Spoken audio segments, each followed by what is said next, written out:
All right, we're back, folks. And who are we missing? We're missing Neeb in the lobby. Neeblet.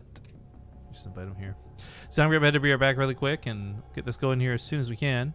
Once again, thank you guys for watching. Thanks for all the bits today. We really do appreciate them. We're talking about, like, this is kind of that logic where you always hear people talk about this, right? Like, if everybody had, like, you've got a stream of like 1,000 people. If everyone donated like $1, you'd have $1,000, but nobody really does that. But today with the bits, it's feeling like that a little bit. We're up to 24,000 bits today from all these little itty bitty battles. Oh my god, itty bitty! That's why they call it bit. This is a perfect name. I thought bits was so stupid, and so I realized how started realizing how they're all connected. I'm a little shocked that you didn't connect those initially. Aww. Resub messed up the base trade combo. Oh, you tried Errol DM 81. Happy Easter. Is today Easter? No, that's the 15th. Okay, I was like, I don't follow this stuff too closely, but I was like, I thought I would have known if it was Easter. Oh wait, it's game one. I get candy. Try to give Neeb a point just out of, I guess, habit. Whatever, it's close enough. All right. We are getting into game number 1. This is the first of 2 semifinals. In the bottom left, we got the Blue Zerg player, Lambo. In the bottom right is the Red Protoss. He is Neeb. Now, Neeb has been on-off playing some of the Corsair Cups, and he's been in the monthly finals, I think, 2 out of the 4 seasons we've had so far, so maybe we'll get to see him once again. Would be really cool. Also, thank you to Marcos4912. For those who don't know, this is, of course, the Corsair Cup. It's sponsored by Corsair. It's powered by Twitch. And thanks to the combination of those two forces, we're able to get weekly cups and monthly finals out of this tournament, which is awesome. But he says, I just bought my 16GB Corsair Vengeance LED RAM Ace Namgasm. Look, I'll tell you this, guys. This is like real talk, right? I always thought that the LEDs and like RGB on RAM was kind of silly because I'm like, it's inside your computer. You're never going to see it, right? But then they had a lot of those on display at the Tango Open Finals, and those computers looked really cool. I'm like, yeah. It made me consider going like, you know what? Maybe it's not as silly as I thought it was. I think if you're going to be passionate about something, because actually I was thinking about this, right? Because Corsair is always tweeting about, and their employees are always tweeting about RGB. Yeah, you got Corsair. Always. You got George and Tracy sitting on like a throne of computers, holding like light up keyboards. Like, they're all about that RGB life. Yeah, exactly. And I was just thinking, you know, like initially I really did not care at all about RGB, and I still, to be honest, really don't. Like, I set my colors to one thing, like with my keyboard and mouse and whatever.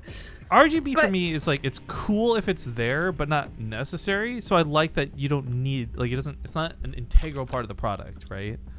Yeah, exactly. But anyways, I do think that like the more I watch them be so excited about it, that if you're gonna be passionate about something, like just be passionate about it, right? Like if you're gonna like RGB, just go insane with it, because some people are really gonna be more attracted to RGB because of it. Like you said, like seeing those boxes, the computer cases, there we go, with all the RGB in it was actually pretty cool, and I never really wanted a case that was see-through. You could see into it before that, but now I'm just like, I think I had like the dopest looking PC. Right? By the way, if you guys ever do buy Corsair stuff, I hope you do it through their website, and more importantly, I hope you do it through our affiliate links down below in the stream. Well, we link to things like headphones and such. Once you go there, if you navigate over to like the RAM or the cases or the power supplies or anything, we will get credits for your purchase. So help us at the same time while you get some cool stuff. Either way, thank you. We had new bit boss going from Lumberjack, and of course a resub from Ubidom. Woohoo! Oh, I missed that one. Now, while this has been like a slow start and nothing too crazy, I do want to point out that Lambo's already fought crazy today, right? Like, fighting Goblin right off the bat with some really weird abusive games, and more importantly, abusive air. Like, that's actually something Neeb's totally capable of and willing to do. So I feel like Lambo is certainly warmed up for this matchup. There's no doubt in my mind about that. But you're still fighting against Neeb, and this guy is so good at not like, you know, oh, Neeb's just skillful at making carriers, but he's like really good at reading his opponent and identifying weaknesses, and that's what's got me scared for Lambo in this set. Neeb is very good. I was gonna make a very articulate, like, cool, like, image of him, and then I decided not to because he's just really good. It's plainest way you can say it. He's not really adding weaknesses that usually the Foreigner blank, you know, Foreigner Terran, Foreign Protoss, Foreign Zerg, whatever have. He's really kind of transcended. And while it doesn't mean he's a perfect player, it means that he is definitely top of the list and reasons why he's won the Corsair Cup many times before. So some of that has to do with just how, like, yeah, sure, reading his opponents, but also just how nice and clean his builds are and his timings are, and his patience as well. He's actually usually a pretty calm guy. Sure, he can tilt a little bit, but in terms of, like, reacting to the situation at hand, I don't see him really, you know, suddenly losing control of his immortals because something happened and he's like, oh my god, what's going on? You see that too often. And that's what is really scary, I feel, for Zergs nowadays, you know? Like, they know the 7 Adepts, 6 Adepts, 2 Oracles is incoming, but, you know, if Neeb does it 10 seconds sooner than the other guy, then that's 10 seconds too soon, you're already suddenly all taking a bunch of damage, right? And that's kind of what's happening here. Well, this was really well positioned, actually, out of Lambo. So he pulled back from the Adepts really early to try and anticipate this. The Queens actually ended up living because they didn't fully dedicate to an engagement with the Oracles. And the drones were pulled. So I would say this is actually a really solid defense so far. Yeah, it is. But he is going for a lot of Lings and Roaches, so he's not looking to macro up beyond this. He's not getting a 4th base either, which Neeb should be noting. I mean, they wouldn't put on the 4th base while your army was there anyways, but it's something that he's probably going to come back and check. But I was wowing because he used Revelation on creep tumors, but I feel like I don't see that often, but I think it was worth, especially because Lambo is going for an all-in. He's bringing his Queens along too. And taking away that creep spread did just delay them the tiniest little bit there. You know, delays any Roaches as well. My worry, though, is like Neeb actually... Okay, so there's going to be sentries. You know, without Ravagers to break the force fields, maybe this does or doesn't break it. But doing exactly what I was going to say I was worried about is it's not about the sentries necessarily or even the low army supply. Neeb sometimes gets some of the sickest stasis wards off. And I will never forget that sequencer game, him versus Nurchio, where he should have lost the game and ends up bringing it back from like an impossible to win situation with stasis traps. Look at that, catches all the Lings! That was perfectly, like, it's like he knew that the Lings would be set up there because that was a really good move by Lambo to do that. He gets behind a couple of these units, the Ravagers suddenly get those corrosive bile shots off, and it's already game over, but as it is, even with only 6 units on the ground, Neeb is still holding. He's still got another stasis trap as well, and the Oracles will have a little bit of damage to themselves as well. Here, 3rd Immortal pops out. Oh, Jab once again grabs all these Lings. That is so helpful for the Immortals. Yeah, helpful. This actually exhausted a lot of Lambo's attack, and I don't mean an army supply, but like the Queens had all those transfuses they had to burn. As we can see, such a small amount of units barely holding on, but the Immortal finally goes down. Stalkers do focus on that Ravager pod. But this still might be a little bit much. Lambo's really overrunning it now. This was such a sick defense out of Neeb, but I think ultimately Queens are breaking the front door, and Lings are just starting to run a little bit wild. The Immortal pops in a really great position, by the way. Yeah, the Lings don't even bother tangoing with it, which is kind of their job to take out these Immortals, but just break through the natural anyways. I think Lambo is just, you know, like, this was... So as cool as Neeb's response was for how few units he had, Lambo's decision to go for this attack was probably, like, better. And obviously it was better, right? He's winning. Yeah, I'm wondering if it was really good. It's not exactly like a build, like a counter to what Neeb did, but I can certainly see it being a very effective against what Neeb does consistently. 2 Oracles, 6 Adepts, committed. Well, I was also going to mention Neeb has it didn't happen this game, right? But Neeb classically skips his Mothership core in a lot of his builds too. So anything aggressive could have been a good payoff if that was the case. Obviously, that's not what happened this game, but it still worked out. These corrosive biles land perfectly too. GG's. Lambo takes the first game in the series. Well done. I am hashtag Team Lambo here, so I'm really excited to see him do well. I mean, don't get me wrong, guys. I love Neeb. Anytime I cast Neeb, I'm not going to be upset. And I hope he always wins everything he plays. But once in a while, you get to cheer for the other guy, and I think this will be that instance for me. I like Lambo. I've liked Lambo for a while, and good start. We'll see if he can continue on the momentum, though, because Neeb is the kind of guy that can come back from a defeat. That's for sure. There's more of these bits coming in. We had brand new boss, albeit briefly, with Shin Dong-gyun. Sorry, I'm saying your name wrong. Nissia just killed him though. 100 bits saying attack lumberjack. Oh, I guess it's that stream delay. So got caught in the crossfire. This poor guy. He's like, I'll kill the bad guy, and Nissia fires the bullet like aimed at the bad guy. He accidentally walks in front of it. The new sub out of did we get HyperX? HyperX? I didn't see that. Oh, I did actually, yeah, but it was right before the all-in happened or something. Yeah, I think a HyperX Z for the new sub.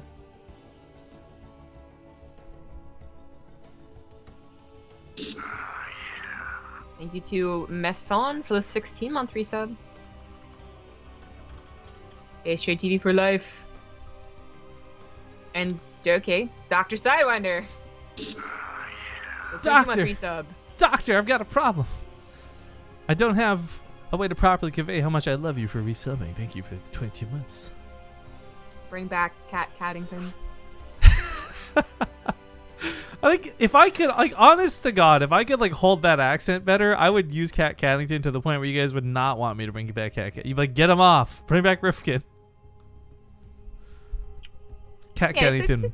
It's a party trick, you know. You can only bring it out once every so often. I just enjoyed that we were actually able to make like the best out of a bad situation, right? Like my arms are literally broken. I'm sitting like, you guys couldn't see me, but I'm actually just sitting here casting like this, leaning to the microphone, like a friggin' mummy wrapped up in my own arms. I'm just like, hello, zombie crab. It's just I will say, actually, as much as I am a fan of not wearing pants, I'm not a fan of not wearing shirts. And I actually really hated not being able to wear shirts for like a month and a half or whatever. But you know what? It's Proxima Station. I love this intro, so let's play it. We'll see you guys in a sec.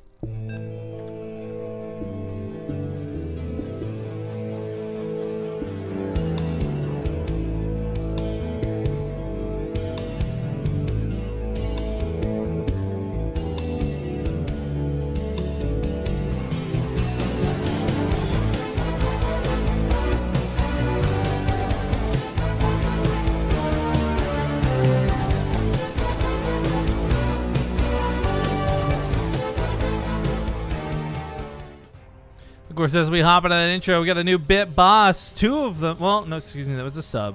We got Freedet, the new bit boss. But Tippy Big Big, I love that name. I'm gonna actually manually replay that. Tippy Big Big, thank you for the new sub. Are you a big boy with a big tippy tip? Whoa, actually that got weird. Yeah, that's not how that was. I got okay. Hey, ladies and gentlemen, welcome back. Game 2 here at the semifinals. Spawning here in the bottom left, playing for Ting. It's gonna be Neeb. Down 1 game actually right now. And it's off right. As a blue Zerg, he is Lambo. Oh, are we getting in on a bank heist? Okay, we've gone down together the last 2, so. Bonnie and Clyde, baby. 3rd time's the charm. Of course, just a quick note here. Speaking of Neeb, well, the Ting Open is concluded. Our links are still available. So if you guys missed out and you thought like, darn, I was hoping to try Ting and get that $25 for free, basically try them out for a month, no cost, you still can. bttv.ting.com. And it's worth noting, I think we finished the season at about 30 or so out of 40 for signups. So basically, all we got to do is get 10, and then we can start planning out Season 4, which would be awesome. And I can't say for certain because I haven't spoken with anybody about this, but after speaking individually to both our sponsors, like through Corsair and through Ting, I think they were all very pleased with how that offline finals went, and I would love to be able to do that again. That was so fun. Yeah. I did that Google form questionnaire thing, and a decent number of people responded, which is nice. And you know, I know you tweeted that. Did you never put that in chat though? Because I feel like that would be a very relevant place. Well, in fact, do you have the link now? Let's just advertise it now. I was gonna say you could do it now. I think that was like one of those weekends where you just weren't doing anything. All right. Well, there's gonna be a link coming out in chat. ZombieGrub's gonna. You guys are obviously gonna hear us on a delay. But if you watched the Ting Open Season 3 finals, where it was us plus Nate plus ZombieGrub casting live in California. We got a Google form. We would really appreciate it if you'd fill out. But Neeb actually doesn't cancel that pylon, so that's 100 minerals out right off the bat. Yes, we made it. Oh, we got out of the bank heist alive. Lift. Yo, I don't Got even. it. How many Partoos do I even have? Check BaseTradeTV. Yeah, I kind of forgot I lost a bunch a while back. Up to 36,000 again. It's not so bad. Not bad. You got like double.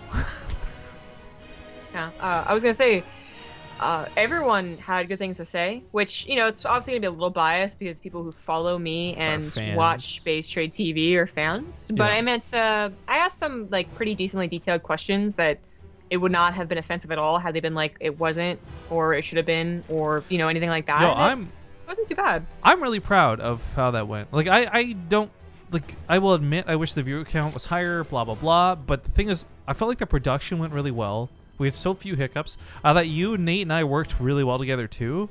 And I don't know, I just felt really good about the event. Yeah, the suggestions were really nice. Like, some people actually did take the time to really think about the suggestions, which was really appreciated as well. And I just love that one guy made the most basic but truest suggestion ever. His was have coffee next time. And I was like, huh. Yeah, maybe we should have. Because I remember, like, one of the things I was worried about was that people wouldn't like they had to get up early. Because, you know, it started at 10 a.m. And they could get a Red Bull for free with that ticket, but they couldn't get coffee. Oh, you mean like the fans wanted coffee? Yeah, the fans. I was say, I like Zombie up on coffee, but I don't know if we needed you on coffee. I thought we had pretty good energy. No, the fans. And I was like, that's not a bad point. Because there's also, it's like some place where you can't just easily go to a Starbucks, right? So, Yeah. It's a funny suggestion, but so true. Anyways. I wonder if there are like this food trucks obviously. I wonder if you could hire like a coffee truck, right? Something like that. I'm guessing you could. I was just thinking like get like a flipping Keurig machine, right? that too, I guess. All right, so we had a Stargate opener, obviously. Oracle, like there's no more mystery as to like what's going on in this game. But this is a map which specifically, oh hey, Lumberjack just silently killed the boss, by the way. That was like ninja tactics. This is a map where I think you get away with 3 bases as Protoss fairly easy. You could argue 4 or onwards, but the point is like 3 bases is enough for if Neeb wanted to play beyond Adepts and beyond what was on the ground, he could really look into that late game, which is so terrifying to deal with as Zerg. Yeah. That's a lot of lings on the way in banelings. So we'll see if Neeb... So Neeb, like last game, right, he had 6 Adepts and he had 2 Oracles and did commit to an attack that could have worked, but Lambo just dealt with it very nicely and very calmly. And was already on his way to, like, deciding, you know what, I'll just all in him after this. It's good positions for it, I got the creep set already going, and he's going to lose his Adepts having, you know, transferred them in. This game, the Oracle, obviously only one of them are going to live, but more Adepts. We'll see if Neeb decides it's worth transferring into or not. I would say no. That's a lot of lings and banelings. But as long as he gets them out of position, then these drones are up for grabs. And if he can shade it out, well, it's, and also with Proxima, I don't think he has to worry about being countered. Oh god. Well, Neeb is good at one thing, and that's splitting his Adepts. The problem is there were so many banelings coming in. You know what? I take it back. Watching them transfer through, I thought a lot more Adepts died. I guess when they were split, it just looked like that. However, a lot of them are low, so it looks like they're still going to get cleaned up. But this cost Lambo a lot to do, actually. See if that was worth it, though, because Neeb, like, he's not exactly left with a standing army to follow this up. Yeah, it's always a little scary, but it's always like this. It's also this idea of like how much time does it take to clean up and how much damage does it do, and then how many Adepts die. And assuming that every Adept dies, it's really about the first 2 options. And it did take, you know, it lasted like 45 seconds for the very back Adept cleaned up. And again, it's Proxima, so the chances of a counter is, I think, reduced. I think one of the problems here is units lost also doesn't reflect the banelings that died there too. So like there's like a lot that actually died to kill 12 Adepts. As we see here on the resources lost, Neeb ends up looking pretty good for it. But more importantly, I think on the income graph, yeah, that 3rd base paying off really well right around now. Yeah, it's a little oversaturated. One concern on Proxima though is that, you know, eventually, yeah, exactly, like Neeb has to take a 4th base, right? And that's when things get a little tricky. If Lambo's building Hydralisk, which he is, oh my god, the Oracle's barely survived.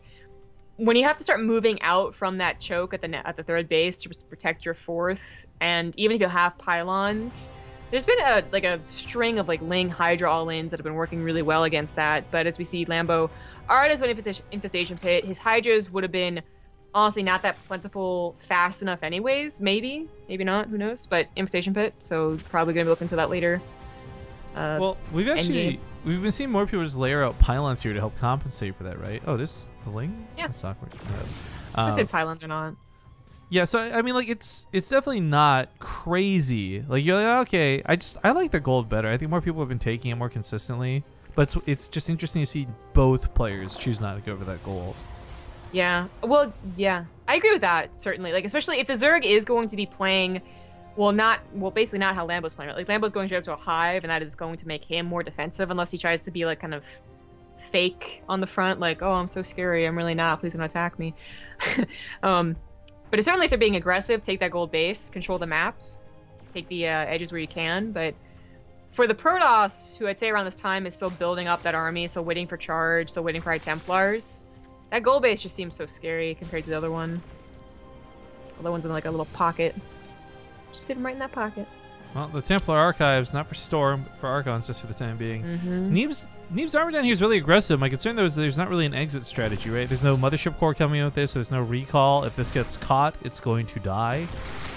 It's a lot of Banelings with speed and Hydras behind a... although the main base does catch Lambo a little off guard. The main fight just doesn't have enough force fields. Zealots have got to be kept in the back line. He doesn't want to lose the Zealots to the Banelings. And he's actually able to walk away from that not too badly. So many Zealots were warped in the main, though. Damn. My God. He has a fully saturated fourth base and gateways to afford it, too. So. Oh, can Banelings actually save this? No, it's close, though. He almost saves that base. War Prison barely gets out of there. That's going to be a constant threat. And even if it did die, I think it would be worth Neeb remaking it for that constant threat.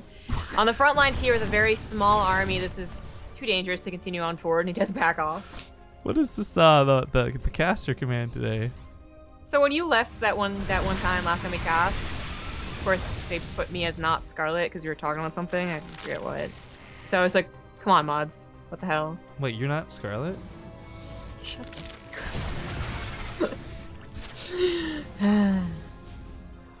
By the way, thank you, Nas Nab 782. 24 months, 2 years, WTF.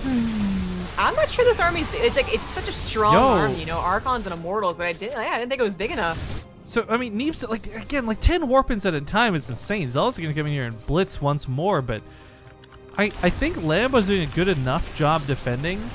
Neeb only got this initial damage in when it was a surprise. And you're like, oh, okay, I didn't expect a Warp Prism, much less 10 gates, but Neeb's given away a lot to not even repeat the same damage he did the first time. This was not worth that. I mean, luckily he still is kind of, you know, okay on the money front. So if he wanted to, he could do it maybe even a second time or a third time, I guess now. But it is quickly not something worth it. Barely gets out of there. I'm surprised that happened. Storm is on the way, and that is certainly one thing that's been missing as Neeb has been piling on the pressure, just holding off in that Storm.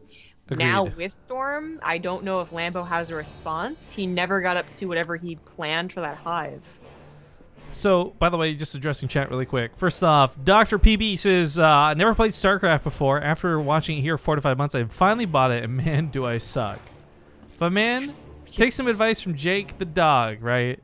Sucking at something's the first step to being good at something. Oh. Secondly, Zombie grew up to address your statement. Annie said I was cooler than Scarlet. Annie thinks everyone's cool. Whoever she's currently hanging out with is the coolest person in the world. So I don't. Well, she literally said I was cooler compared to Johnny.